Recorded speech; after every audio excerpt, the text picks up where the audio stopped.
You're tuned to The Drive on your 24/7 home of the black and gold. Steelers Nation Radio.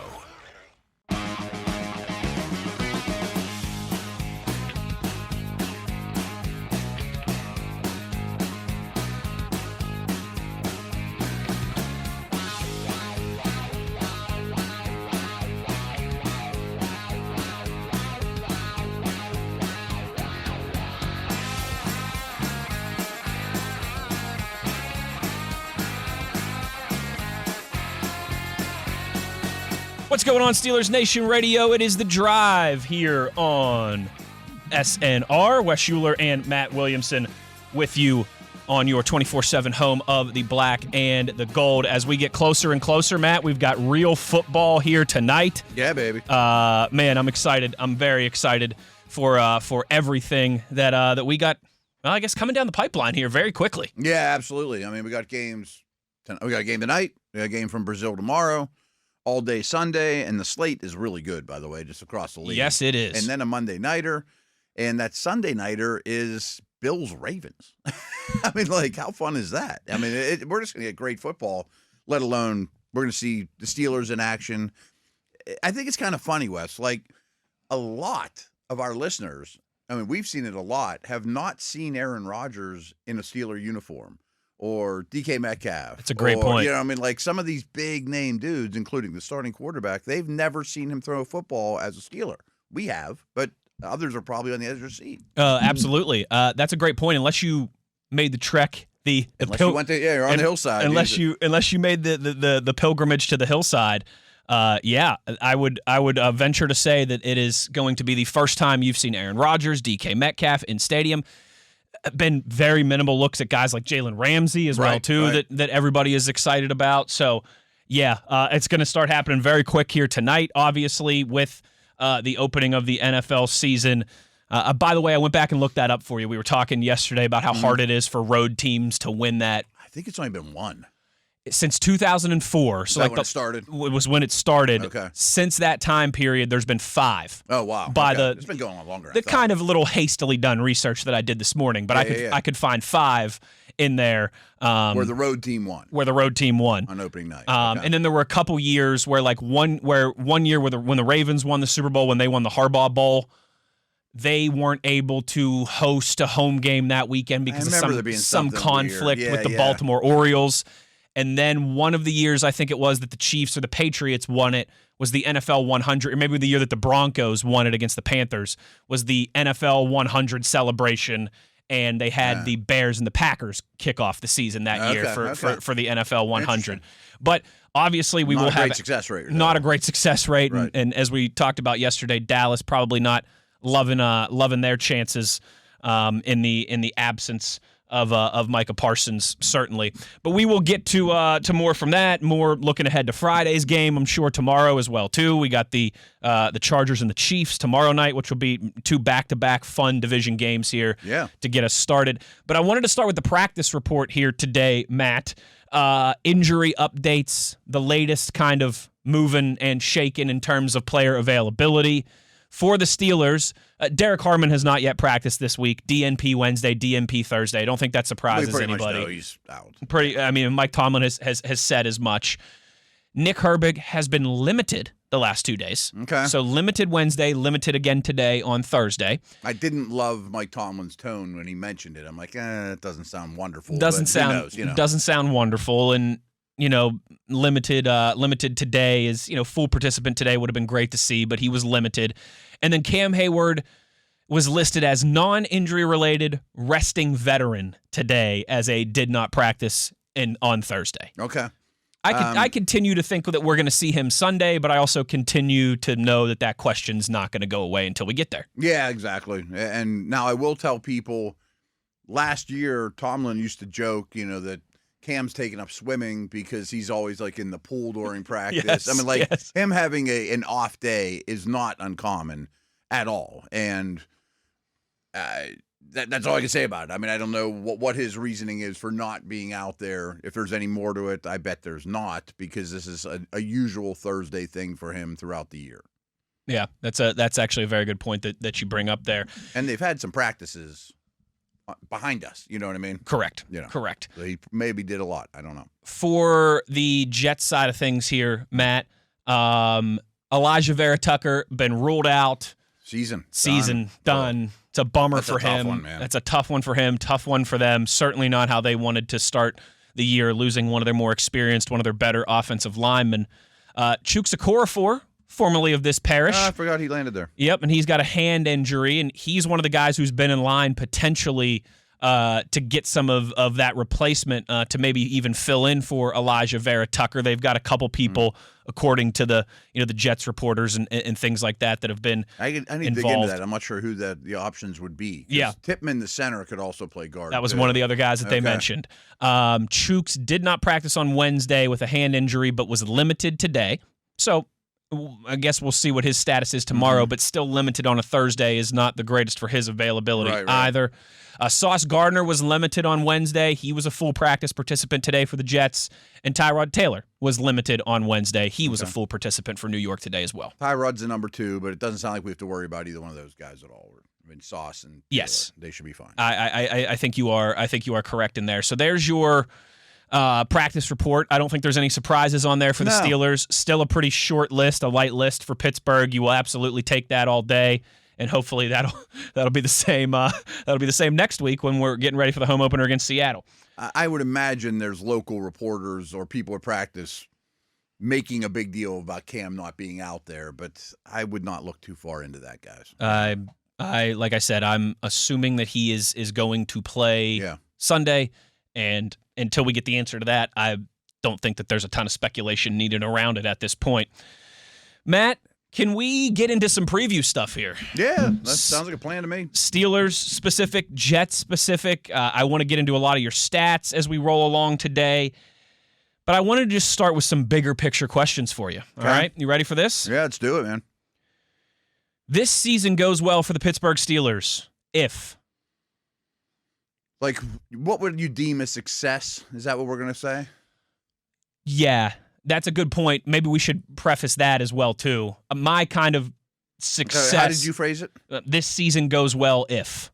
I would say going well... I see what you're saying. Yeah, like I would see if going... Zach Fraser's the best center in the league. Right, okay, exactly right. Exactly right. And I think that would kind of... The parameters of that could be another double-digit win season and back in the playoffs. To me, the season would be a success if they won a playoff game. Ooh, this season goes well if. I mean, that's more like the result. I mean, if we talk about like the season goes well if, I would say things like Broderick Jones earns a 5th-year option. You know, things like that. Running game, some things come to mind. Running game can't be, I just posted this, they were 30th in success rate, which is how often you have a successful run. We've talked about yards per carry. Mm-hmm.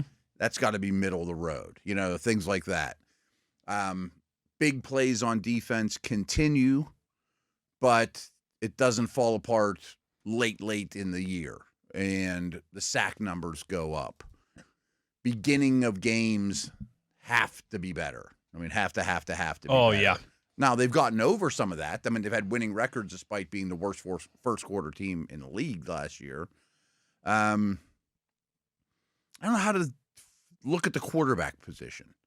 You know, like, I guess I'd say something like Rodgers doesn't look washed.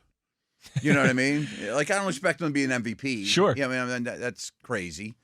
But I expect him to stand in there and take hits and orchestrate the offense and be smart with the football and be efficient and throw more touchdowns than we're used to seeing around here. I mean, to me, that's what he's brought in to do, you know?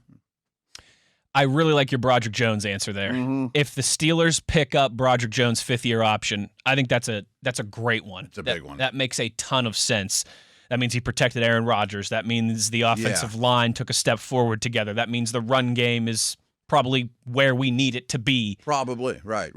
That's a great one. The thing about that, too, and you and I have talked about this a little, and maybe I'm totally wrong, but I think next year's first-round pick is pigeonholed for a quarterback. Totally. Now, the draft could tell you that's not a good move. All these guys we're all excited about could stink, or they could all go in the top 3 picks, Right. and the Steelers pick 20 or whatever. And, hey, I don't know where the Steelers are going to pick. But I expect that pick and maybe a future first and maybe more is dedicated to a quarterback. And deep down, I think that's their plan. That's how they've built this. The problem is if you need a left tackle, that almost has to be a first-round pick. Correct. You know what I mean? Like, I can't just be. It's kind of in that same quarterback vein of you need to go shopping at the high-end stores to find that guy. If it was any other position, I'm like, well, take one in the second round or day two. They got all these picks. I'm like, yeah, I don't want to throw a third and fourth round pick at it and hope one of them sticks. Or what I really don't want to be, and I think it's a good move for the Titans because they just use the first overall pick on a quarterback. I do not want to be the team that gives the equivalent of Dan Moore $22 million on the open market just so I have a guy. Right. You know what I mean? Like, that's the worst aisle ever to shop in. Absolutely. So that's why the Broderick Jones stuff's so important for these next 17 games, as well as really big picture of the organization. There's a real trickle-down effect there. There's a real ripple effect there, however you want to put it. And I think that's brilliantly said by you because it does feel like that first-round draft pick is earmarked for a quarterback. Yeah. We know how touted this QB class has been by people who live in that that environment and make their living scouting and around and the I'm excited about draft it. I've done process. more homework with it than usually in September. 100%. Too. I mean, like, there's a lot of guys that are pretty enticing. I think a lot of people in the Steelers media realm have been doing that, paying more attention to college football and particularly the quarterbacks than they would, especially this early in the season in the fall. That is very well said because you do not want to need a left tackle as well with your court, and then it becomes a conversation of how do we get both? Do we go free agency shopping? Right. It could potentially change your plans at quarterback. Yeah, that's and I forget how I phrased a brilliant it. One. I mean, don't give Broderick Jones a fifth-year option just so you don't have to fight that dilemma, even though he's only 75% earned it. You know what I mean? I want it to be like, oh, he's earned a fifth-year option. That's an easy one. Stamp it. Done. Yes, exactly. That would go a long way towards the health of the organization and probably had a decent year this year too. If they're willing to guarantee his money for 2 years after this, I think that means that he had say a lot. Very strong year. Yeah. And I think that's a great one by you. I think one of my kind of this season goes well if that rushing yards per attempt number it's big. Goes from the bottom of the barrel to 16th, 14th. I would take that all day long. If you all told day me long. 14th or 16th, right? Anywhere in the 12 to 16 range, I think we're cooking. I think we're in good shape. I think that means a lot for the offense, for Aaron Rodgers, for the pass game as well too, and for a defense that would suddenly be on the field a few less plays a game, get to rest on the sideline a little bit more. It's such a ripple effect. And I think it would make life obviously much easier on the quarterback. Yep. And this offense, Arthur Smith's scheme, is reliant on the running game being good first. And then, not all of them in the league now are. I mean, they're all built differently. But if the running game's not adequate, I mean, it doesn't have to be the best. It makes everything else that comes off it less potent. Totally. No, that makes a ton of sense. Makes a ton of sense. From the defensive side of the football, Matt, my expectations are super high, but they don't have to be top 3 in defense for it to be a successful year on that side of the ball either. But I think they can be. I don't think they have to be, but I think you better be top 5 at least. I said top 10 for sure. For sure. I mean, you spend a lot of money there, and you got a lot of good players. To me, this season goes well from a defensive perspective if you remain in the top 3 or 4 in turnovers forced, and you climb back into the top 5 in sacks. That would go they were 16th, second in turnovers. Right. Keep that up. Stay in that area.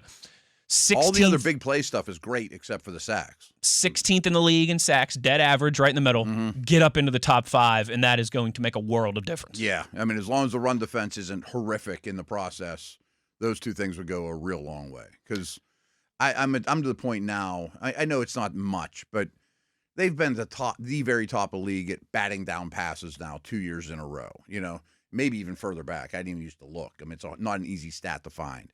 That's not an accident. No, it's not. They're at the top of the league. And they were doing a lot of that in training camp, too, by the way. And Black is great at it, too. He's the new guy, They're always the top of the league since TJ's been around in forced fumbles. Like, those things will probably hold up. I mean, most teams, it's fluky. Like, boy, they forced 10 fumbles this year. They probably won't next year.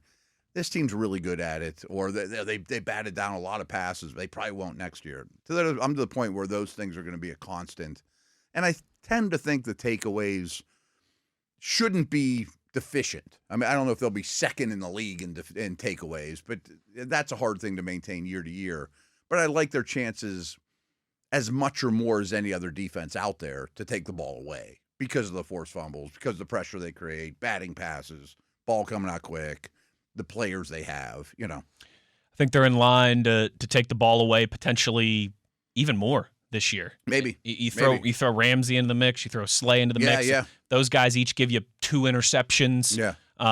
And again, you just get getting their hands on the ball in any way, shape, or form, you know. 40 sacks last year. If that gets closer to 50, you know, which isn't that much. We're not asking for crazy stuff. Extra sack every other game. Yeah. You know, put you at 48. You know, in that kind of range. 49. You get there, I mean, 8 or 9 extra sacks, that's going to be another fumble or two. You know, TJ's going to punch one of those out when he gets his hands on Joe Burrow in extra time. Absolutely. And I don't want to hurt anyone, but maybe a quarterback doesn't finish the game or is less likely to stand in there for the next play. You know, the things that don't show up on the stat sheet. Maybe they got to bring an extra protector in, and then all now of a sudden, it's a 2-man route concept instead of a 3, or 3 instead of 4. Exactly right. You know, Exactly right. And so those were kind of some things that were at the forefront of my mind. I think we were on the same page there for a lot of those. I like you bringing up Broderick Jones. I think that's a sneaky good one. Yeah, that's a sneaky good one for how well this season goes from an offensive perspective.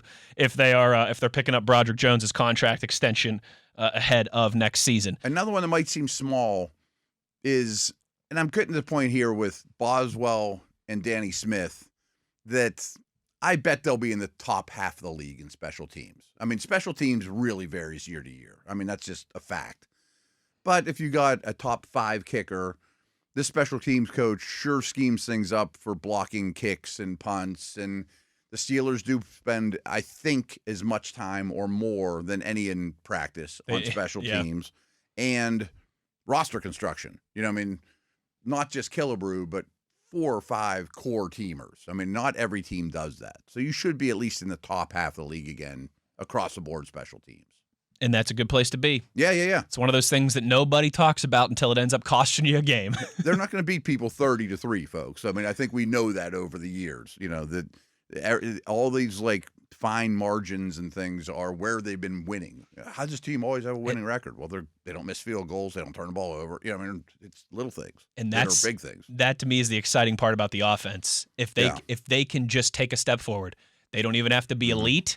Yeah. They don't even have to be great. If they can just be good as an offense, if they can just, I know we'll talk about this in hour 2 when I want to dive deep into some Matt stats, but I've read your stats. I've heard you talk about it. We talked about it at training camp. An average of almost nearly 4 points a game they were down at the end of every first quarter. It's horrendous. 3.9 points over the season. They were down at essentially 4 points at the end of the first quarter. If you stabilize that, you know what I mean? If your offense starts better, be average. Be average. Be on average, be 0. On average, sometimes you win and sometimes you lose. Exactly you know, right. Exactly right. Like that to me is where you could start to really get excited. If we see that from the offense start to develop throughout the season, the defense is what we think it is. And you can really start to get excited. Too. The defense left the most points in the league in the first quarter.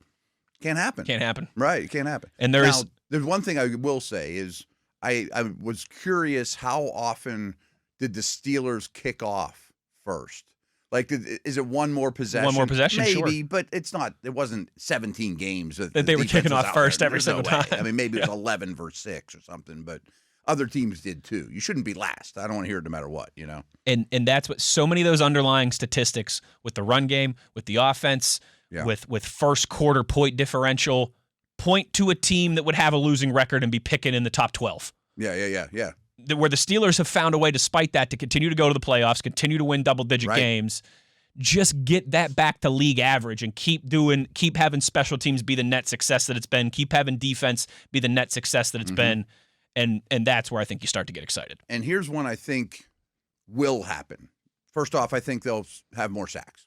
Okay, we've talked about that. I expect them, and I'll be disappointed if they don't generate more sacks or higher in the sack pecking order in the league. But it's been a while, so I'll go real quick. when you look at who wins and loses in the NFL, the most predictive stat is turnover. Turnovers. Yep. Everyone on the planet knows that. I know where this is going. The next two are sack differential and big play differential. And the big play differential was quite good. Very good. Nobody threw deep against them. They didn't allow a lot of big plays, and they created a lot of big plays. So they're plus in the explosive world. But they're like at the bottom of the league in sack differential. -9, I think they were last year. -9, right. So they were average at producing them, and I expect them to have more. But I know Aaron Rodgers is going to take fewer sacks. This is one of the things you've been preaching since June. Right. I mean, it might come out too quick. Maybe. That might be the complaint, but it's not going to be Rodgers is sitting there patting the ball, taking sacks left and right. That ain't going to happen. No, it's not. And Fields does, and Wilson does, and they have their whole careers.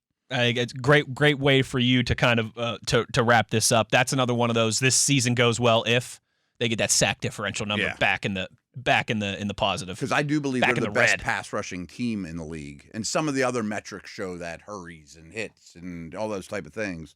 If you're the best pass rushing team in the league, you should not have a negative sack differential. No, you should absolutely not. Absolutely no not. Let's get that back in the black and have that be a positive for this team. Certainly, the season goes well if. Unfortunately, Matt, when we return, we have to do the other side of this equation now as well, too. The season disappoints if. We'll discuss that when we return on the other side. Wes Uhler, Matt Williamson. It's The Drive on Steelers Nation Radio on the Steelers Audio Network.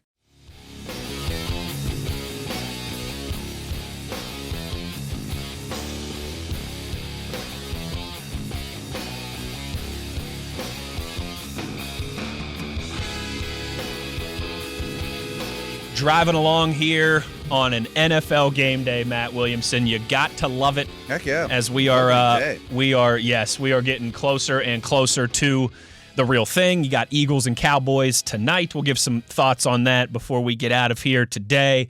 And then obviously tomorrow, Friday Night Lights down in Brazil with another juicy division matchup between the Chiefs and the Chargers. There's some good games this weekend. There certainly are, including Steelers-Jets, indeed, of course, which in the second hour I want to get into some specifics, some Matt's stats, glorious information and number pulls and nuggets and all that great stuff. It was a beefy Word document this week. It's like your dissertation there, Matt, almost. 4,000 words or more, yeah. He's writing his thesis here, folks. Matt, let's now kind of turn where we started around here. The season disappoints for the Steelers if. I would say we can't ignore the age of some of these starters. And Mother Nature, Father Time is undefeated, blah, blah, blah, If it's probably safe to say one or two of the older generation on this team will take a noticeable step back this year. But if it's more than that, if it's like, man, see, the nice thing about what Omar's done, though, is none of those dudes are in the long-term plans. Like, it doesn't destroy your future seasons if Slay, Rodgers, even Cam are turning into bad players all of a sudden. They all want to retire. It's not like when Tuitt hung it up or Shazier got injured. Those were devastating. Right. So, despite being old, they're rentals. You're not married to these guys. You don't have a lot of future money involved. So it doesn't destroy you, but it would destroy the season. Yeah, you're counting on a lot of older dudes. Like if Slay falls off a cliff, or, it turns into Patrick Peterson's year here, or it's like, oh no. I thought he might be a step worse, but not unplayable. Right. Exactly right. Exactly right. And I think, listen, even like Siamalu. I'm just trying to think of some of the guys that are 10-year or Watt. Guys that are like 10-year vets or more. Cam. Right. Cam Watt's one you are invested in. Cam was an all-pro last year. What if he's just good instead of great? Mm-hmm. Collectively, if all those guys go backwards, it'd be ooh. I think, Matt, that you can. It's the National Football League, right? Almost for every team, if you were going to make a list of how could things go south this year? Injuries are number one would be an injury. Sure. It's Josh Allen gets hurt. Well, yeah, it's going to hurt the field. Not a matter of if, it's a matter of when guys get banged up in the National Football League. We know that. It's one of the oldest adages, but it is that way because it's true. But I think especially true for this team. A little bit. Because there's so many veterans, particularly on defense at Yeah. key positions. Now, I do think they were smart, and I think they have better defensive depth across the board. Maybe not safety, but every other position. Yeah. I can live with Cole Holcomb. We're going to see some of the D-line depth being tested now. Herbig would start for a lot of teams. You got 4 corners that I can live with. I was going to say, I think Brandon Eccles would have a bigger role with a lot of teams. Yeah. No question. He would be 4th. They've gotten to Pierre a lot quicker in the past, or guys like that. And the other thing with injuries, cluster injuries can destroy you. What was that, 2 years ago when every all their linebacker, safeties and every linebacker safety were out, and you're just calling people up, signing guys off the street, literally. Michael Walker, and, anyone like that. I mean, that can destroy any season. But I would say O-line's the one that if you get cluster injuries, I don't know that you could overcome it. It's a very good point because while you start playing a lot of the Sharpings of the world, 1 or 2 Sharpings of the world's okay, but 5 of them or 4 of them. It's an interesting juxtaposition with that group where last year there was a lot of questions about the starting 5, but we felt good that you've got 8 guys who can play on Sundays. And a lot of them are young that hadn't gotten in yet, the McCormicks. Right. And then the other kind, now though, it's kind of shoe on the other foot, whereas you feel pretty confident in the starting 5, especially like we talked about if Broderick Jones can, continue to look the part like he has as of late. But there's even he's your weakest link. I mean, and he's still a okay starter. As your weakest link, he's a B-level player. Yeah, right. Yeah. I mean, B minus level player. That wouldn't be unacceptable. Right. But if you start having, like you did last year, you lose Herbig, you lose Daniels, you lose Troy Fautanu, like 3 of those guys, and then all of a sudden you're kind of looking around like, man, we thought we had some real depth here, and now we're a little light in the wallet. You can't have that happen this year. No, and I think there's 2 different ways of looking at this, and we did this last segment too, is what could derail the season and your win-loss record this year? What could really set the franchise back? And a lot of times they're going to be the same. Sure. Broderick Jones is terrible. Well, that's a double whammy, you know? Yes. But I do think there's some really promising guys that Omar has drafted. We'll just start with that line of demarcation of new GM. The Bentons, it looks like Black is one of those guys. McCormick, Porter, that maybe they're not Hall of Famers, but they look like long-term starters, second contract guys. What if they don't progress the way you want to? That would be bad. You know what I mean? Like, McCormick I think doesn't take off. is going to be a star. Agreed.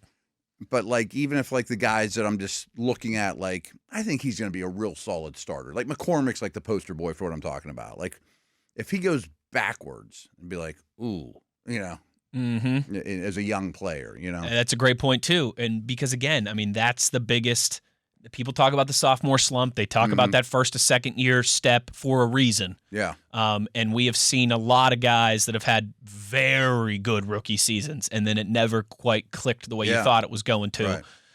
I think with a lot of the conversation around Broderick Jones, you're right. I expect Mason McCormick to be a good player. I do too. But if he doesn't grow like we expect, if he, even maybe takes a step back at that would be. I thought we had a guard for 8 years. And certainly, now we don't. Yeah, because another need just popped up. Yeah, I think this season disappoints if the offense doesn't take a noticeable step forward. Because if the offense doesn't take a noticeable, pretty poor for 5 years. If they don't take a noticeable step forward, and again, we could all debate what that means, but clear cut, this offense is better than it's been for a while. It's going to be more of the same. It's going to be another 9 or 10 win season where maybe you get into the playoffs, but then and everything's hard. Yeah, you gotta win low scoring games and really tight games, and you only have one way to win, and then you got to go on the road in the opening week of the playoffs and be overmatched. So of all the things we requested last segment, the one I'm least confident about though is the running game getting to mediocre, in the yards per carry stuff. I'm not saying we've seen it's looked bad, but we've seen nothing since last year for me to say, oh, that's fixed. Yeah, we just haven't seen it yet. You know what I mean? Very little of it in training camp, very little of it in the preseason. Yeah. I mean, and it looks like it's going to be the same scheme. The lines basically the same, although Fautanu's an upgrade in my opinion. I think so what too. You played with in a big way. The ball carriers are similar, I do think Rodgers always getting them in the right play helps, but that's 3 times a game or something like that. I mean, are they going to be able to consistently, I mentioned success rate, consistently have successful runs, which success rate is on first down, if you get 4 yards or more. 4 more. That's a successful play. Craig Wolfley, 4 more on first down. Then we're winning, baby. Okay. Wolf used to talk about that all the time. Okay. If we get 4 yards on first down, we're ahead of schedule. Well, the analytic geeks must have stolen it from Wolf. And then on second down, you have to get half the down and distance. If it's 2nd and 8, if you get 4, that's a successful play. Third down, you got to convert. If it's 3rd and 330, it's not a successful play if you get 28 yards. Right. That kind of speaks for itself. So if they can get that success rate up and that yards per carry up, I'm just not certain that it's a slam dunk. Like I trust the sacks to come up and the sack differential to be much better, much more than I trust a running game to be like, oh, it's fixed. I completely agree. And that's another one. Like I think this season disappoints if failure to establish the run game. Yeah. Because I am fully convinced, and I think you are too, that Aaron Rodgers is going to be an upgrade at quarterback. I'd be shocked if he isn't. How big of an upgrade? Again, we'll wait and see. Yeah, we might be like, that was a little better, or be like, oh, geez. Exactly right.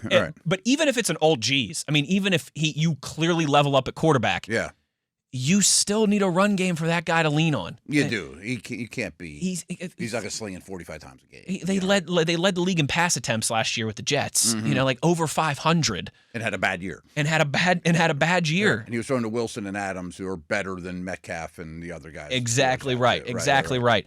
And so I want to be able to lean on that run game and then let Rodgers do Rodgers things in the moment when it requires. End of career Manning. I was just going to say end of career Peyton Manning, but I don't even think it doesn't even have to be that ugly because that was end of the career Peyton Manning was miserable. Yeah. But it was that same kind of concept. The Broncos had a very solid run game. Yeah. They had a great defense, and Manning made just enough plays. Aaron Rodgers can make more plays than that. Yeah. Your defense doesn't have to be that elite. Your run game doesn't have to be that good as Denver's was, but you need to at least be in the stratosphere. It needs to be the baseline. It needs to be raise the floor too. Yes. You're too young, but end of career Elway is really the best example. That was my team growing up. Oh, okay. I got John Elway and Terrell Davis jerseys in my closet still. They're in the attic in boxes somewhere. Nice. But, I was like 9 and 10 years old, but I loved those Broncos teams. I mean, like he took 4 of the Broncos. I think it was 4 to the Super Bowl, and people would be like, oh, man, he can't win the big one. I'm like, well, who's he have around him? And they're like, well, the 3 Amigos. I'm like, who are the 3 Amigos? I don't know. I guess they're good, but I've never heard of them. They're not Randy Moss, Right. I mean, so he got them further than they should have He was like LeBron gone. with the Cavs for a lot of those years, just dragging them to the championship. Dragging them as further as they could possibly go, and then they get beat bad in the Super Bowl or whatever. And then I can still make the 5 to 10 throws, which I still think Rodgers can. Mm-hmm. But the driving force is the run game and the defense. Those Elway teams, Terrell Davis was maybe the best running back in the NFL. They had a great offensive line. Yeah. They had guys like McCaffrey and Rod Smith that could still make plays. Yeah, Shannon Sharp, you know what I mean? Good, they surrounded him with real talent on that offense and a real run game to lean on. And a couple times a game, he'd rip one and be like, oh, I remember John. Exactly right. Yeah, right. In the Super Bowl against the Falcons, he'd find Rod Smith for like a 70-yard touchdown to really break that game. See, I was only like 9, but I remember I was locked in, baby. I think that makes a ton of sense. Is this too extreme? This last one I've got for you is the season disappoints if the defense isn't one of the best in the National Football League. Yeah. I mean, I think that's I'm not saying they have to be clearly number 1 or even Right. clearly number 2, but you got to be top 5. Yeah, I would even say top 8. Yeah, I mean, if you're the 7th best defense in the league, Okay. I'd have a hard time saying, boy, that's really terrible. You know what I mean? There's some good defense. There are. There's other guys. Other guys make yeah. money too. Yeah. I lean that way. It needs to be one of the best. Let's just put it that way. One of the best. Yeah, because I can't paint the picture where they're the 15th best defense and somehow they win 11 games. There's no way it would happen. I mean, because the offense it wouldn't be like, oh, and this is one of the best offenses in the league. Like, you can't sell me that's the path to 11 wins. If the defense isn't really, really good. I am on the same page with you on that one. I got one for you. Hit me. The season is a disappointment or unsuccessful if they go 10-7. I don't know how they get there. I don't care who they win and lost to. They don't fall apart at the end. It's not like the end of the season's worse than the beginning. It's a consistent year where you win 2, you lose 1, you lose another one, you win 3. It's not like these patches. You don't go from 10-3 to losing 4 straight and then the 5th playoff game. Yeah. Like last year, I actually broke it down. Side note here. There were really 3 Steeler seasons. There was the Fields year. Fields, yep. There was the good Russ and the bad Russ. Totally. And it's not all on Russ or all Fields or whatever, but those games, there was lines where this is when it all fell apart. This is when life was good. This is when life was really good in the middle. Life was really good there at in Washington or Maryland or wherever the heck the Commanders play. 40-some up against the Bengals or whatever. Yep. Like, times were really good. People forget those. But anyway, I don't know how you get to 10-7, but it's not a lopsided early, middle, whatever.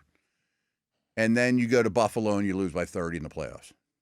Is that an unsuccessful year? Yes. I mean, we've seen that story a lot. I think and you're not even close in the playoff game. I think no matter what the regular season record is, even if the Steelers were to improve and win 11 or 12 games, if they go to the first round of the playoffs and are non-competitive again, if this is over at halftime, and that's D-Day for Steelers Nation. Right. I mean, I don't know that they could handle another year like that. I don't. It's one thing to go to Baltimore, go to Buffalo, and you lose by 4 points in a back and forth game, but it's another to lose by multiple scores we did this all the time and never really be in it. Yes, absolutely. Matt, good stuff. I enjoyed that. I've got a couple predictions, I guess, if you will, that I want to run past you to close down the end of the first hour. Do that when we return on the other side. Wes Uhler, Matt Williamson. It is The Drive here on Steelers Nation Radio on the Steelers Audio Network.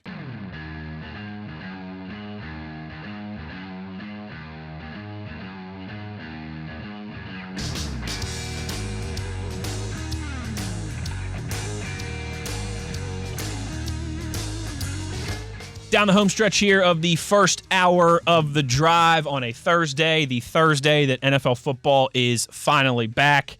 And Matt, I've got some, I don't know if calling them season predictions is the right way to put it, but a couple things here that I want to get your thoughts on, and then one over and under, okay? Bring it on.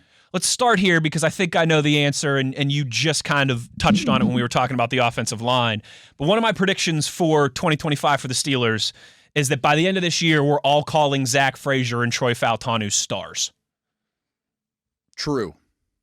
If it's a true-false test, I'm definitely putting or a yes-no, a true-false, yeah. I really think so. And durability is really the only thing that would scare me, but that's true for everybody. I mean, that's not fair. I mean, we just haven't seen a year of Troy already. Sure.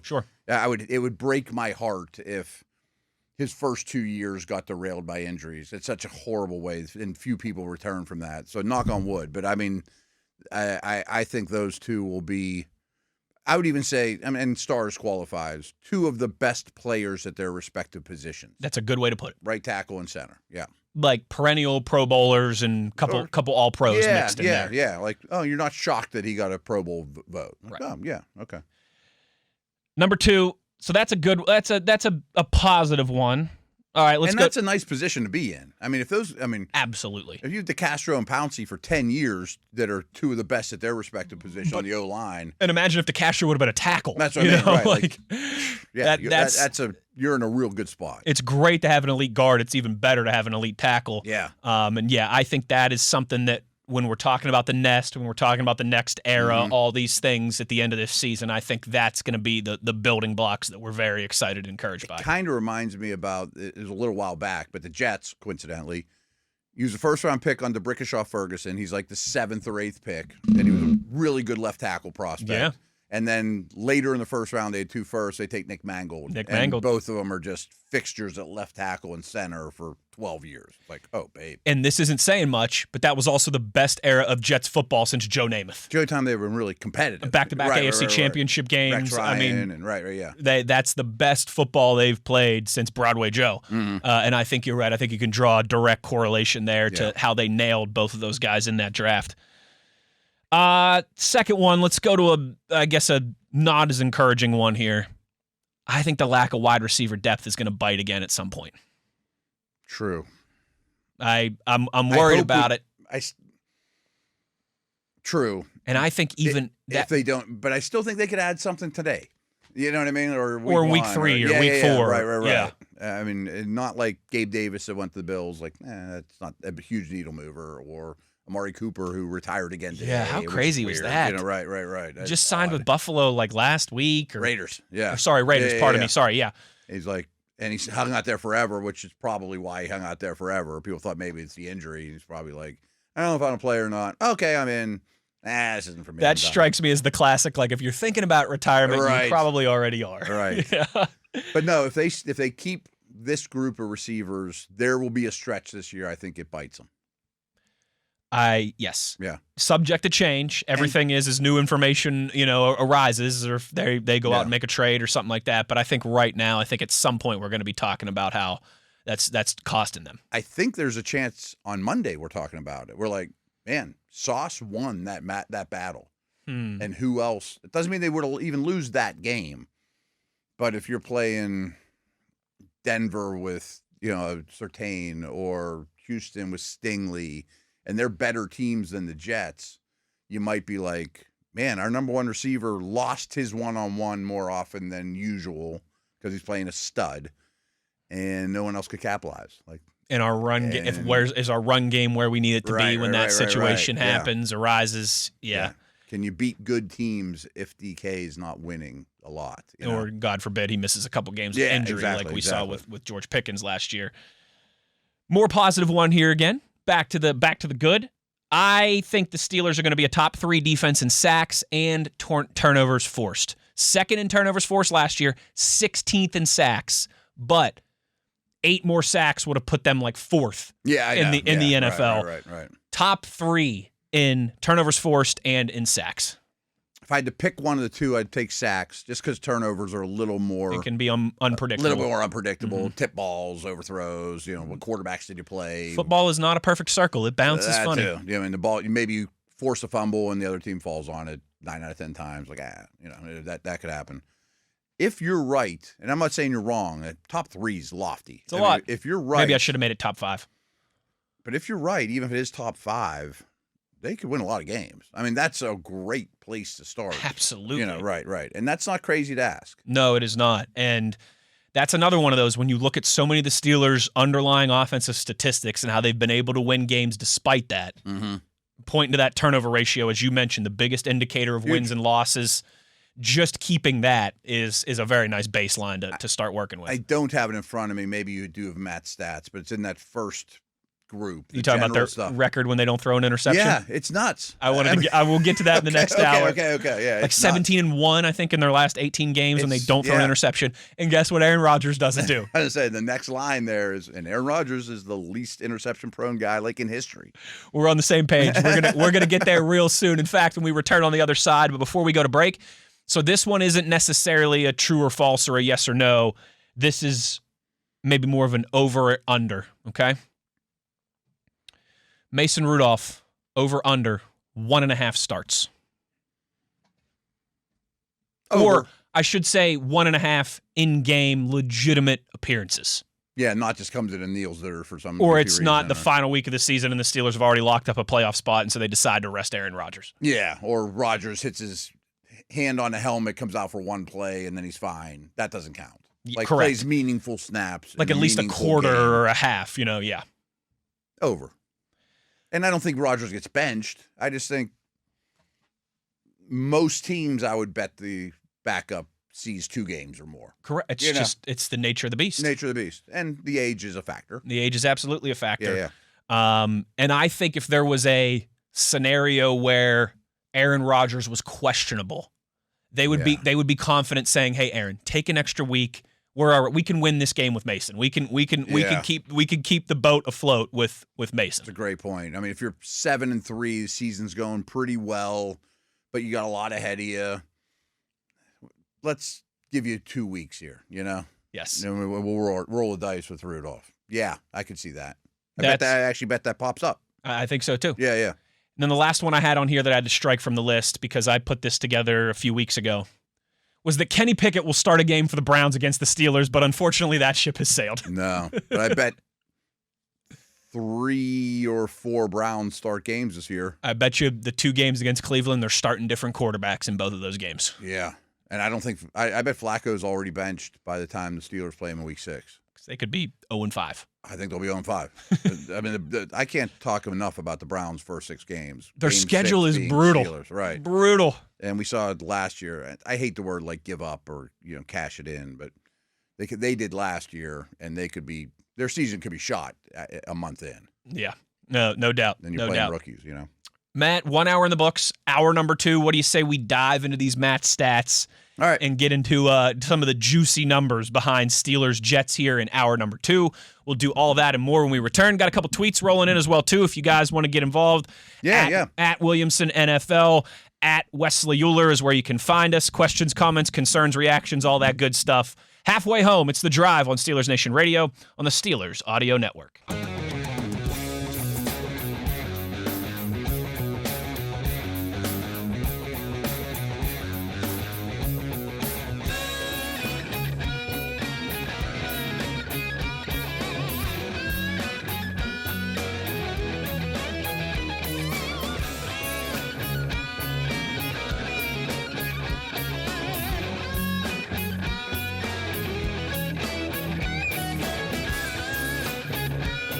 Hour number 2 of The Drive here on a Thursday, having some fun, getting excited for the start of the NFL regular season this evening. And, of course, that means the start of the Steelers season not too far away. And with that, one of my favorite traditions all year during the NFL season is the Matt's Stats packet that Matt Williamson sends me. Oh, when the email comes through, yeah. That's when you really know you're getting to game day. That's when you know things are getting serious. And, Matt, a ton here. Is there a specific area that you want to start? Well, I should have asked you that first before we got on. This one's probably the largest one in history, the unabridged version. Much of this is on Steelers.com, by the way, folks. You can find it. It just went up very recently. But this one was 4,000 word document. I mean, it was pretty extensive. It's your thesis. I think I started it before training camp even started. I started just accumulating notes, and then you find something, boom. Add it. Like halfway through training camp, you sent me your initial rough draft of this, and you were like, "Hey, if there's anything you want to pull out of here that we could talk about, for something you want to chat about for a segment, here's some topics." Well, let's continue along the lines of point differentials and scoring points and how much it could mean if this offense really takes a step forward.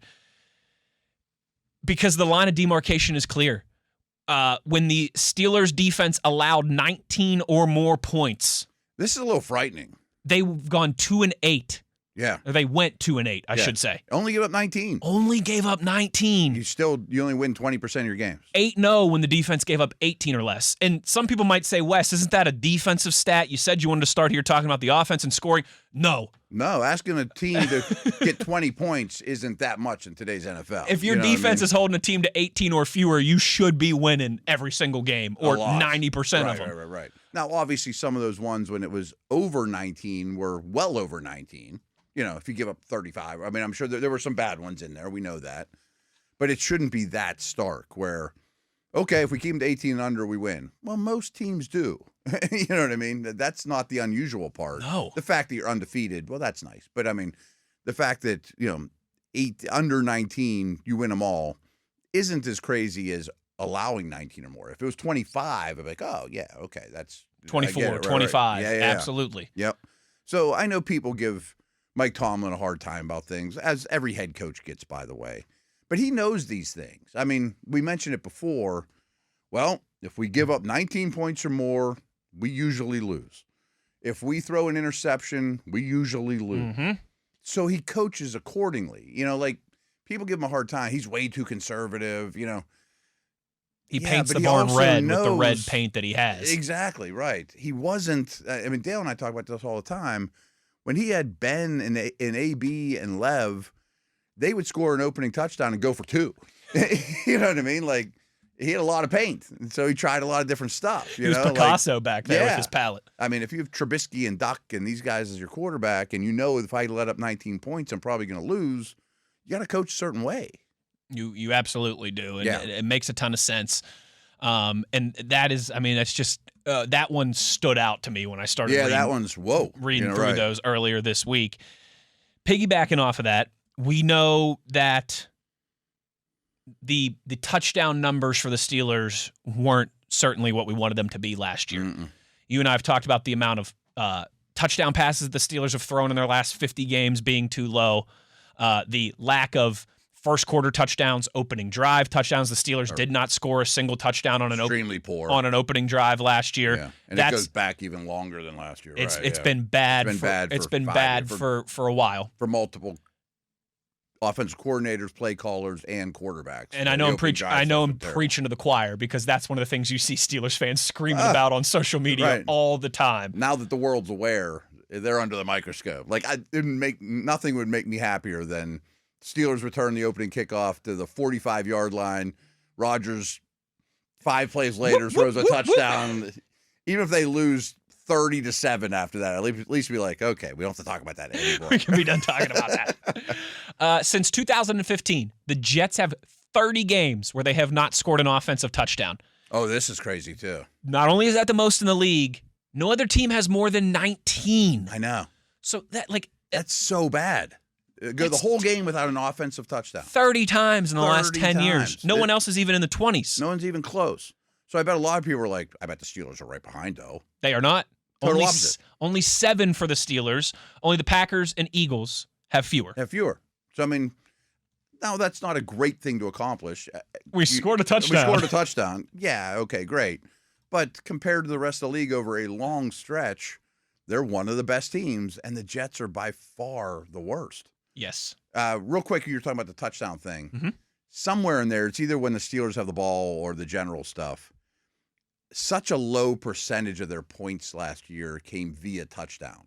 Now, that's a compliment to Boz because if he missed a lot more. He had one of the greatest seasons that a kicker has ever had. Right. Yeah.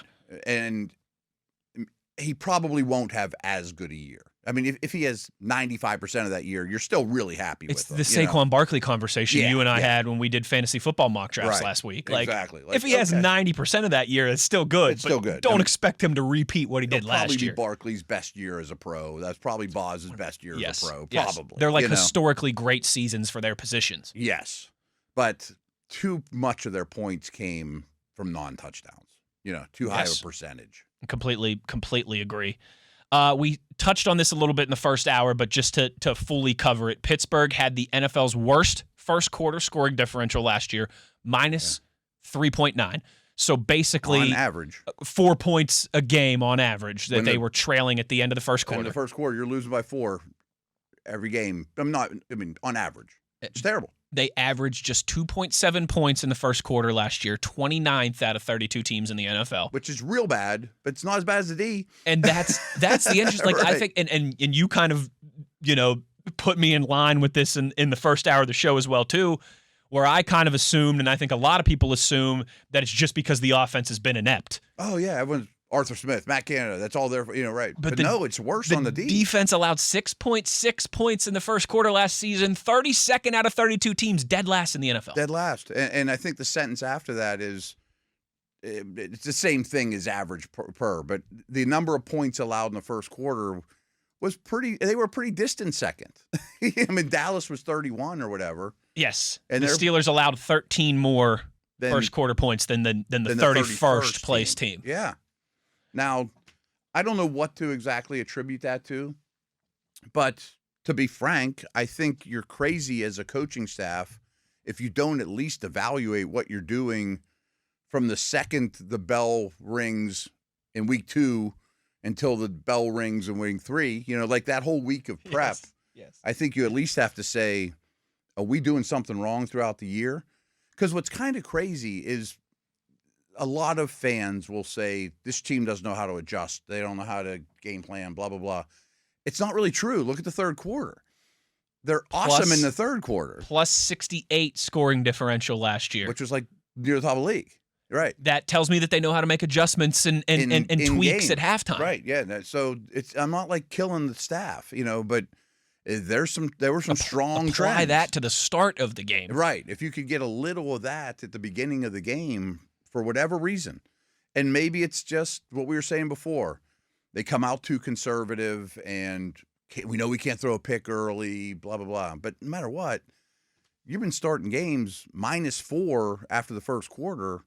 And as we said yesterday, if I had Burrow and Chase and Higgins, I'm like, all right, well, I'm just going to tell Joe to throw it. Well, I don't want to have to tell Mitch and Duck to throw, and the guys they've had, Completely agree. Yeah. Completely agree. Pittsburgh's first half point differential, -27. Mm-hmm. Second half differential, plus 60. Yeah. I mean, again, that tells me that they know what they're doing at halftime. Yeah. They get in there with the grease board, and here's how we're going to adjust, and here's here's what they're trying to do. Here's how we're going to counter. Great, but give me some of that out of the gate as well too. Yes, you need way more of it out of the gate. Now, to defend them, I think you could also make the argument that their style of offense, run heavy, heavier personnel, tackling Najee Harris all day, maybe it doesn't pay off in the first two drives. That's also a great point. But by the third quarter, and mental toughness, stamina, conditioning, physicality, traits that the Steelers have had like our whole life. Traits that they prioritize. Right. Yeah. Like I bet Jerome had more yards per carry in the fourth quarter than he did in the first. You know what I mean? Sure. Right. So maybe some of it. I'm not going to say all of it. I'm not here to excuse everything away because you can't be the last in first quarter point differential. Is what we do is a marathon, not a sprint. You know what I mean? Yes. And that part of it does make sense. I think there is truth to that. But let's have a little bit better of a start to the marathon. Yeah, let's not be last in first quarter differential. And then we'll really be in a good spot. 20th, I would understand. Don't be 32nd. Correct. I mean, the Browns exist, the Saints exist. There's some really bad teams because everybody else in that neighborhood is terrible. Absolutely. And I think this one really kind of paints that picture. There have been 61 teams to win 10 or more games in the NFL over the last 5 years. Okay? Yeah, Over the last 5 years. This one's pretty startling, too. 60. This was a one that I had to read it through like 3 times when you sent this to me earlier in the week. Yeah, we might have to say it twice because it's a little hard to understand. But, okay, 61 teams have won double-digit games. In the last 5 years, 61 teams over those 5 years have won double-digit teams. More than once. Yes, the correct. 2020 Chiefs have done it every year. Right, Eagles have done it a bunch of times. Exactly. Of those 61 offenses, Pittsburgh's offense over the past 2 years ranks 59th and 60th in yards per play. Yeah. Again, let me repeat this, not just for dramatic effect, but to make sure you're getting it. 61 teams, 61 offenses have won 10 or more games over the last 5 years. Right. They're good football teams. The Steelers the last 2 years, 2 teams that have gone to the playoffs. Right. Their offense ranks 59th and 60th out of those 61 teams. Yeah.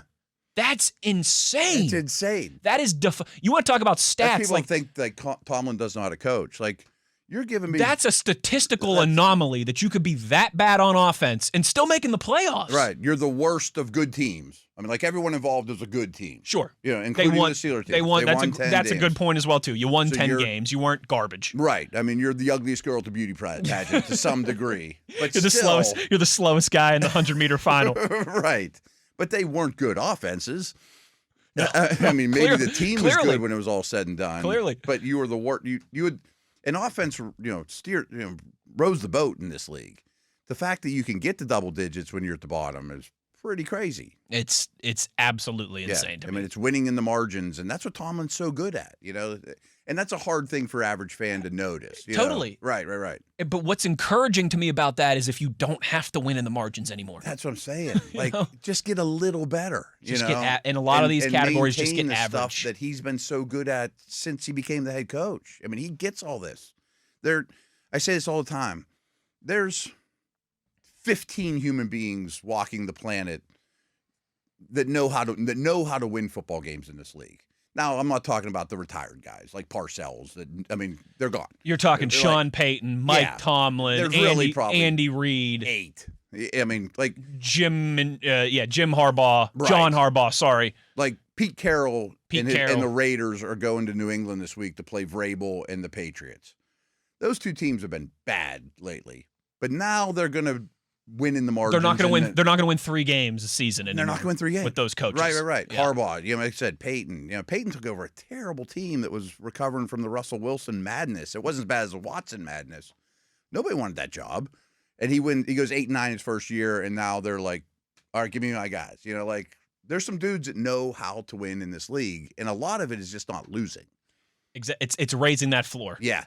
Exactly. That's a very good way to put it. Is knowing how to not lose. From what I understand from people that were on Belichick's staff, first staff meeting of the week every year. Okay, how do we not lose in Pittsburgh this week? I know how to win, but like what things can we lose? We don't let Antonio Brown run wild. Yeah. We don't let TJ Watt wreck our game plan. You're right. We can't have 15 penalties or, turnovers, obvious stuff. But then there's other things. Yeah, these guys value the ball. We're going to have to really value the ball. The Patriots under Brady and Belichick were the best team ever at not losing games. Yes, they were. Because the other teams will lose them for you sometimes. when they even at this level. Yeah, when they throw that curveball that doesn't break, you better hit it out of the park. When they screw it up, and the Patriots did. And just to put a bow on this, Matt, because we kind of referenced some of these earlier, Steelers +9 in explosive play differential last year. That shocked me. And if you think about it, they hardly ever give them up, and they didn't have a ton of them. But George Pickens would give you a couple a year. Yeah. I think both numbers. Calvin were Austin gave low. you a couple. Both numbers were kind of low. Yes, Jets were still, +2 in explosive play differential. Okay. That sack differential that you referenced, Steelers -9, Jets +3. Yeah, not bad. So that's another they way. Passer pretty well. If you're looking for paths to victory for the Jets, Steelers don't protect Aaron Rodgers. They do protect Justin Fields. They sack Aaron Rodgers 3 times, and the Steelers never get to Justin Fields. Would you say the Jets were? Jets were +3 in sack differential. See, but a lot of that's Rodgers.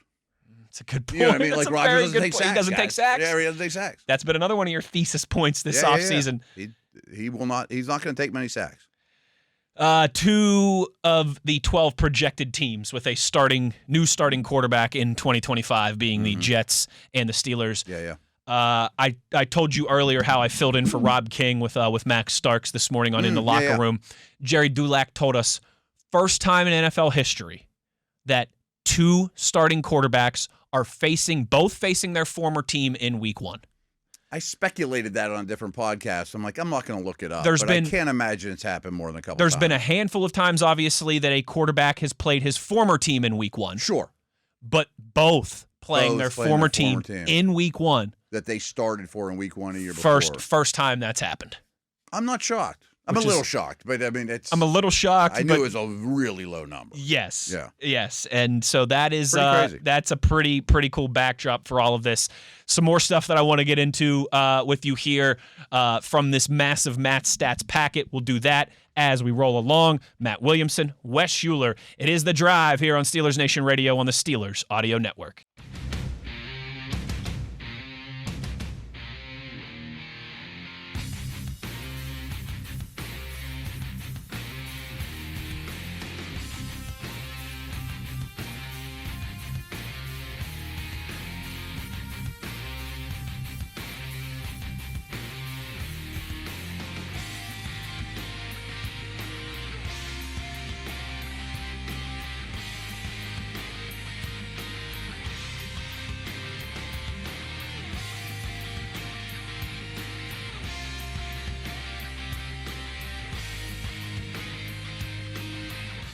Matt, as we continue to roll through some stats here, I want to focus on the signal callers, particularly the Steelers signal callers, but we can get into some Justin Fields stuff as well, too. They couldn't be any different. They could certainly not be any different. That's a very good point. And just their style of play, and I think obviously particularly where they're at in their careers as well, too. Justin Fields, not the young pup anymore, but certainly not the veteran that Aaron Rodgers is. Matt, Aaron Rodgers, 1,137 yards shy of passing Ben Roethlisberger for 5th most passing yards in NFL history. Yeah. Also, 6 touchdown passes shy of passing Brett Favre for 4th most all time. He's one of just 5 quarterbacks to have 500 career touchdown passes. Yeah, and he's right there with Russell Wilson and Pat Mahomes as the best touchdown to interception ratio ever. I know Wilson's 3. I can't remember who's 1 right now, if it's Rodgers or Mahomes after this past I think they year. kind of go back and super forth. Close.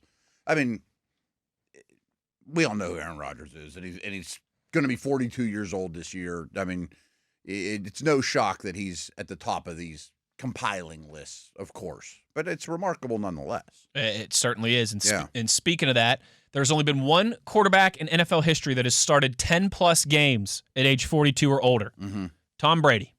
Yes. Rodgers turns 42 in December, so late in the season. Yeah, I almost didn't put that in there because he's not 42. It's impossible for him to do 10 this year, but it gives you an idea. You know what I mean? Like, he's going to turn 42 this year.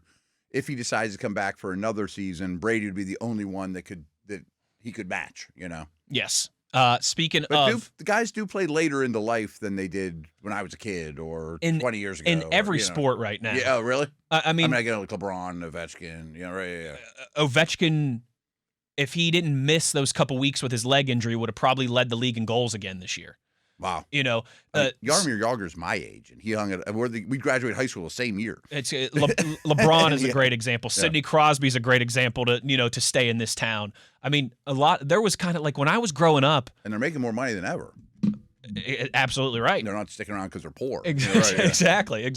Yeah, because they don't want to go to like their second career laying floors or selling insurance. I don't think LeBron's going to be too concerned about it. Don't think he's worried about his future bankroll too much. That is crazy, though, but people are playing late. Even, like, a lot of the, like, athletic skill-based positions in sports, people used to think there used to be this kind of, like, mindset of once you turn 30, it's done. Yeah. Look at Mike Evans is still putting in 1,000-yard reception seasons every year well into his 30s. Cam Hayward. Sports medicine and sports science. I think that's a lot of it. They all have their own personal trainers. They eat better than ever. They take care of their bodies better than ever. Yeah, I think that's a lot of it. They're not laying floors in the offseason like Jack Lambert was. They're not working for moving companies in the offseason like Craig Wolfley was. Yeah.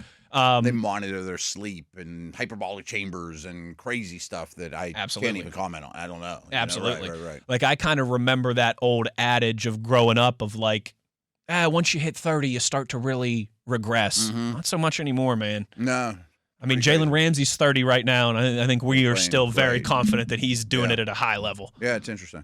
Where is it here? Of course, I just had it now. The interception number that you referenced. Like go ahead. All-time great quarterback. So I got a really good question on my Peacock and Williamson mailbag this week about one. You know how the Steelers say one helmet guys. You know, like Ben was a one helmet dude. Troy. You hope Cam looks like Cam's going to be. You know, TJ. They want him to be a one helmet guy. And I didn't really think of this. He's like, it was obviously a Steeler fan who wrote in. It's like, is Ben going to be like the last one helmet quarterback that's like a Hall of Fame type? Like, and he made the joke. He's like, I can't wait for the Steelers to sign Josh Allen or Mahomes in 8 years. Like they just signed Wilson and Rodgers. You know what I mean? Like, Dak Prescott here in another year or two. Right. Like if you look at all the all-time great quarterbacks, Favre, Manning, Brady, blah, blah, blah, Rodgers, that of late. The Elways and the Roethlisbergers are the exceptions. Yeah. I mean, there's not many in the last 20 years. I mean, since like the Marino Elway era where they actually start and finish with the same team. Eli did. But like Rivers at the end goes to the Rivers Colts. goes to the Ryan Colts. goes to the Colts. Yeah. Stafford goes to the Rams. Like all these guys are like Hall of Fame or borderline Hall of Famers. Ben's like the only one in like the last 20 years. Played for two different teams. Yeah, right. That's an interesting point. And the point was we just assume Lamar, Mahomes, Allen, Burrow will be on those teams for a decade. Sure. But history doesn't really say they are. I don't think You know I don't what think mean? anybody would have ever thought that Tom Brady and Bill Belichick and that there would have been that divorce and all that that happened there. I mean, like Manning might have, but he happened to get injured badly the year that Luck came out. That's why that one's kind of a unique scenario because he had a very serious injury at the end of his career. And they had the first pick in the draft. And they had the first pick in the draft with a generational type quarterback prospect coming out. That's exactly what I said. I was like, if that was the year that Myles Garrett was the best prospect, they might have just been like, Peyton, let's roll back and we'll draft Myles Garrett. You know what I mean? If it wasn't the quarterback. If you made me guess right now, Patrick Mahomes plays his entire career for the Chiefs. I can't imagine him not. I think with a franchise like that waited so long to win like this. Right. Like they will let him hang. They will let him hang around a year or two extra. Yeah, right. But like Allen and Mahomes, Burrow, I would say no. I would be very confident in making a bet right now that Joe Burrow plays for somebody other than the Cincinnati Bengals, and sooner maybe rather than later. Yeah, that might happen soon, and Steeler fans should rejoice if it does. Trade him to the NFC. Get him out of here. Get him out of here. But even like Allen and Lamar, I mentioned, they've gotten so much better doing the old man quarterback stuff that their legs could really wane, and they still are going to be really good players. I don't want to hear from like people used to say when Lamar gets into his 30s and loses his step, he's done. I don't want to hear that anymore. He threw 41 touchdowns and 4 interceptions last year. Right. I mean, he could have a shattered ankle and still be a really good player. I mean, might not even be the same style, but those two are over the hump of they don't have to rely on just athleticism. I am totally with you. Totally with you on that. That's an interesting point. But it's crazy. You know, I mean, there aren't many. Especially a quarterback. Like, it's really like fallen Hall of off. Fame or close to Hall of Fame quarterbacks, almost all of them are not one-helmet guys. Like other than Ben and Eli are going to be the only ones who get in here anytime soon that were one-helmet quarterbacks. Yeah, and the end of Eli was not pretty. Not great. Right. Not great. Over the last 5 years, Matt, here's a number that we referenced earlier. The Steelers, 38-10 when they do not throw an interception. Yeah, isn't that nuts? That's nearly an 80% win percentage. That's 79% win percentage. And I'll bet everything I have, Tomlin knows that or close. He might not know the exact number, but like we throw a pick or we don't throw a pick, we win. And who have been the quarterbacks they targeted the last 2 years? Two quarterbacks that don't throw interceptions. Yep. Russell Wilson, third lowest, I should say, interception rate in NFL history. Aaron Rodgers is currently number 1. So Mahomes is right on his heels, but he is still currently number 1. So clearly, when Duck would be, I mean, Tomlin even said it, like when Duck was out there, like, just don't kill us. You know, like he didn't kill us. He literally said that in his press conferences. Like, just don't kill us. I expect him not to kill us. I'm sure he said the same thing to Kenny in his rookie year. Trubisky when he would get in there. When in doubt, third it, throw it in the stands. Don't throw a pick. Live to fight another day, baby. And that's a tough way to live. You know, I mean, it's hard to beat Mahomes in the playoffs with that mindset, of course. You can win a lot of games getting there. You can win a lot of games getting there. And the last 2 years, they haven't had the choice of any quarterback they wanted. You know, we picked Wilson, we picked Rodgers, and I'm sure they were very aware of the touchdown interception ratio of their careers. Big body of work.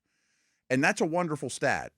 But I hope, if we're right, that they're in the quarterback market next year, they're not just looking at the leadoff single. Like, swing for the fences. You know, like when to me in the quarterback market, when you're drafting one high, I don't mind if I miss, but I am going to swing to hit a grand slam with no one on base. You know, like I need Josh Allen. It's the Kenny Pickett conversation. That was my problem with Pickett when they took him. And I gave the Steelers some benefit there because how often can you draft the consensus number 1 quarterback 20th overall? Of course. But there's also a reason that the consensus number 1 quarterback went 20th overall, something we never see. Guys, they reach on every quarterback possible. I understand taking Anthony Richardson. I mean, it looks Josh Rosen. Exactly. Yeah. I mean, you got to swing big on traits. Zach Wilson. And if you end up throwing a lot of picks with the new guy, that's how you win. I mean, not that you don't win this league by throwing picks, but I hope you don't take the strategy of let's get the guy that's 20 that doesn't throw picks. No, give me the guy with 20 with a rocket arm that runs a 4.2. You know what I mean? Like, Lenore Sellers, exactly. baby. Yeah. Man, after his performance in that opener against Virginia Tech, the Ben Roethlisberger comparisons were everywhere. I could see him being the first pick in the draft, by the way. So I can't. There might be a chance that the Steelers don't.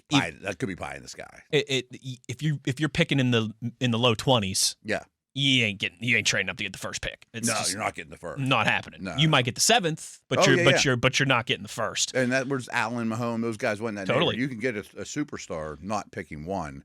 But I've done this long enough to be like, people were talking about him as one of the 5 or 6. I'm like, he could be one. And, one of those, I think it was one of those football aggregator type accounts, that just post highlights and news and stuff like that. Someone put a clip. I should have saved it and sent it to you, but it was like 30 seconds. It was a play Ben Roethlisberger made his rookie season with the Steelers, where he like shrugged off 2 sacks, sidestepped the guy, and made an awesome like throw for 15 yards. Yeah. And essentially, so they showed that, and then they essentially cut to Lenore Sellers doing the same thing Saturday against Virginia, like a almost eerily similar play where he goes one way, breaks a couple tackles, comes the other way, makes somebody miss, and then gets rid of it for a Houdini first down. So I think people know who Dane Brugler is with the Athletic. They should, at least. They should if they don't. Big-time draft guy. He's, I think, our number one go-to draft guy. Yeah. He's great. Now, he hasn't done it as long as, like, Mel. He's a younger guy, but it's been a while, and he's awesome at what he does. I was listening to his podcast after week 1 of the college football season, and he said this going in, he said, Sellers is the strongest quarterback I've ever evaluated. He's like, Cam Newton was close. Jaden Hurts was close. He's like, Ben was before my time, but referenced Ben, Allen, and just everything about him is strong. I mean, the arm, the ability to break tackles. And he's a great athlete. Yeah. I mean, just pure strength. Stuff matters, man. I normally hate when people do, here comes the number 1 cornerback in the draft, and let's compare him to Revis. Yeah. It reminds me of Dion. Yeah. I typically hate it when, let's compare him to one of the, that interior defensive lineman. Let's compare him to Warren Sapp or to Aaron Donald. You know what? It makes me crazy. I always use Jim Brown as the example to really put it over the top. Oh, kind of reminds me of Jim Brown. Oh, okay. Yeah. This wide receiver is Randy Moss 2.0, let me tell you. A little faster version. But I get some of the Lenore Sellers, the Ben Roethlisberger comparisons. I can see it. Yeah. I can see it. 100%. Just to kind of follow up and finish on this here. Over the last decade, Pittsburgh has started 9 different quarterbacks. This one's crazy, too. Benjamin Todd Roethlisberger, of course. When you get to that level, you put your middle name in there. Landry Jones, Michael Vick, Mason Rudolph, Duck Hodges, Mitch Trubisky, Kenny Pickett, Justin Fields, and Russell Wilson. Only Trubisky had a losing record as a starter, and he only had like 3 or 4 starts, right? It's like 1 and 2 or something like that. Now, some of those guys didn't start a ton, Vic. Sure. But still, that's 9 guys. And only one of those is, only one of those is going to the Hall of Fame. Yeah. I mean, Wilson's a really good player. No doubt. And Vic had a great career. And I should. Wilson has Hall of Fame type credentials. Yeah, he could certainly get in. And I'm not going to say end of career Ben was the same as mid career Ben either. But still, of all those dudes, only Trubisky had a losing record as a starter. That's pretty crazy. Since Mike Tomlin has been the Steelers head coach in 2007, only the Patriots and the Packers have won more games than Pittsburgh. Only Baltimore, Kansas City, and New England have played in more playoff games in the AFC. Yeah. Now, we all know we want that record to be better in the postseason. I'm sure Tomlin does too. Totally. But that's pretty good. This is, Matt, this is the same, and I think you'll get a kick out of this before we go to break. My expectations as a WVU fan are not what they are for Alabama fans and Ohio State fans. Yeah. If those Ohio State was 10-2 last year at the end of the regular season and trying to run Ryan Day out of town. Yeah. And then he won the national championship 6 weeks later. He just beats Texas this week. But I get it. Yeah. I would rather have Ohio State expectations than WVU expectations. Yes. Absolutely. I would rather have Steelers expectations than Jets expectations. Oh. But I still think from time to time the grain of salt in there is good to have as well. Agreed. Now, if we had every Jets fan to our right and every Steelers fan to our left, and we asked them both, what do you guys think about an 8-9 record this year? We know what the answers would be. I'll take it. The folks in green would be like, sign me up. Where Justin Fields did well, we're moving in the right direction. Folks in black and gold would be like, no way. Would be like, I want to clean house if we have a losing record this season. Enough. That's enough. Get them out of here. One more segment to go on the other side. I've tolerated this long enough. All these winning seasons. It's like, dude, last year I was laughing. Alabama finished ranked like 14th or 15th in the regular season last year. That dude's in trouble. That guy's in trouble. That dude's in They trouble. went 9-3 and finished ranked like 14th in the country. Yeah. Kalen DeBoer, you got one more year, dude. You better figure it better out. than I do, but I think he's lost to more unranked teams than Saban did. Yeah. He's been there for like 15 minutes. He's already lost to 4 ranked teams as well, which is as many, I think, as Nick Saban lost Maybe that to was in the like stat. his last Yeah, 10 years. it's Like insane. Saban went 6-6 his first year in Alabama, and then after that, they weren't. he great like then, lost yeah. 6 games the rest of his entire time. Right. You don't want to be the man that follows the man. You absolutely do not. Especially there. Do not. No chance. A couple more of these that I want to close down with you when we return on the other side. We will go through some of these last Matt stats nuggets here to close this thing down on a Thursday. Wes Uhler, Matt Williamson. It is The Drive on Steelers Nation Radio on the Steelers Audio Network.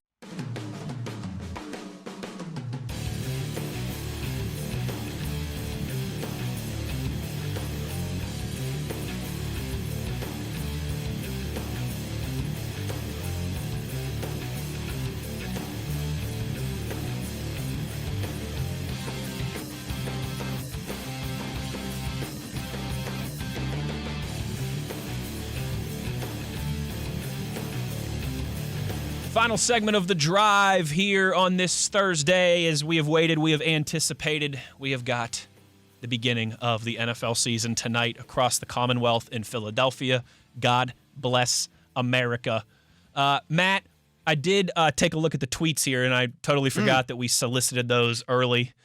We could carry some over tomorrow. And we yeah. could certainly carry some over tomorrow. But Mark tweets us and says, wondering about a comparison of the Tampa Bay Bucks roster that won the Super Bowl with Brady to the current Steelers roster with Aaron Rodgers. I'd have to be refreshed a little, but not much. I got it here for you. Because real quick before we dig into it, I remember Dale and I talking about that because the year before he went to Tampa was the Winston year that he threw 30-30 or whatever. And 5,000 yards. Right. And I remember talking about it going, this team's a quarterback away. I mean, like, they had a lot of pieces in place, and Tom knew it. I mean, Tom picked them going, Totally. if I don't throw 30 picks, which he never will. We're going to have a really good chance to make some noise. We got some stuff here going. I mean, they had Evans and Godwin and Young Wirfs, and then he recruits Gronk and those guys, too. It's better than this roster, I think. Now, the defenses are maybe something comparable. I think it is better than this roster, but there are, like... Give me some names. I'm trying to think, like, what that team was. Ndamukong Suh, Vita Vea, Golson, Pierre-Paul was their line. Those guys were 34, 26, 30, and 32. Rookie Devin White next to veteran Levante David, who's going to play till he's 55, I'm convinced. Awesome then. Yeah. And Shaq Barrett, who had an outstanding year. Yeah. That's a pretty good front seven. A very good front seven. Yeah. I tell you what, though, I like the Steelers. Their front seven can hang with anybody's. I like the Steelers secondary much more than I like that Bucks secondary. Dean, Murphy Bunting, Winfield Jr., and Whitehead. Okay. I'd probably take the Steeler D over that one. Just on paper. I think I'd take the Steeler D over that one. I'd certainly take the Steelers secondary over that one. Yeah. No, it's a good defense, though. I mean, yeah. You can win a Super Bowl with that defense. You absolutely can. A phenomenal quarterback, you know. But yeah, prime of his career, Mike Evans, same age as DK Metcalf. Yeah. I mean, Evans is a Hall of Famer, and that version of Evans is better than Metcalf. I think, and this is a total digression, we don't have to go there, but I think Mike Evans might be the most underrated wide receiver in NFL history. It's funny you say that because I agree. You know, I think he should be compared to, like, Larry. Yes. You know, like, yes. Not like, is he a Hall of Famer or not? And of course he's a Hall of Famer. I don't think he was quite AB or Julio, but he deserves to be in that conversation when we talk about the best wide receivers of this generation. Like, he might be a top 10 receiver ever. Matt, before we go, I think you're right. He is, again, and absolutely you can make a good faith argument that he's in the conversation. Yeah. Before we go. But their offense was better than the Steelers. Yes, offense was better, but I think the Steelers' defense could be better. Yeah. Before we go, I did want to run this last Matt stat past you. The Steelers last year averaged 5.1 yards per play. That was 8th worst in the NFL. Yeah. Where does that number need to go for this team to get where we want them to go? It doesn't sound like much, but if you were 5'3", I'd probably be like, I get it.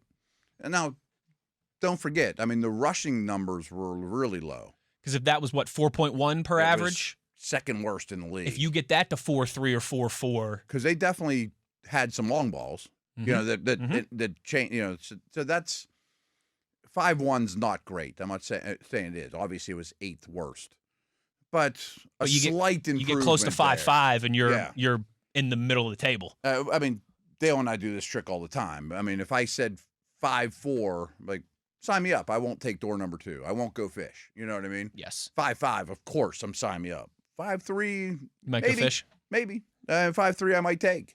Because it could go backwards. People never think that. You know, like this time of year, and it's the NFL's so smart. We're still in the land of eternal optimism. Absolutely. Oh, it's going to be better than next year. Oh, yeah. We're better than we were this time last year. No chance we're as injured this year as last year. Well, like no one gets hurt. Our first-round pick's going to be a star because they all hit, all 32 every year. You know, this guy's coming back from injury. He'll be better than ever. Oh, yeah, that always happens. I do love the eternal optimism, but right. That'll come crashing down very soon. They'll for crash many. Starting tonight. Yeah. Last one that relates to this: Steelers averaged 4.5 yards per play on first downs last year, last in the league. Yeah, and a lot of it's because they ran a lot of first downs, which also has a little bit of a ripple effect of running people, you know, beating people up and wearing them down. The Jets were also the league's best defense on first down last year. Yeah, that's a good point. I forgot about that. So that kind of whole like 4 yards or more on first down thing that I can still hear our brother Craig Wolfley screaming about. Right. That feels like that's going to be important on Sunday. Yeah.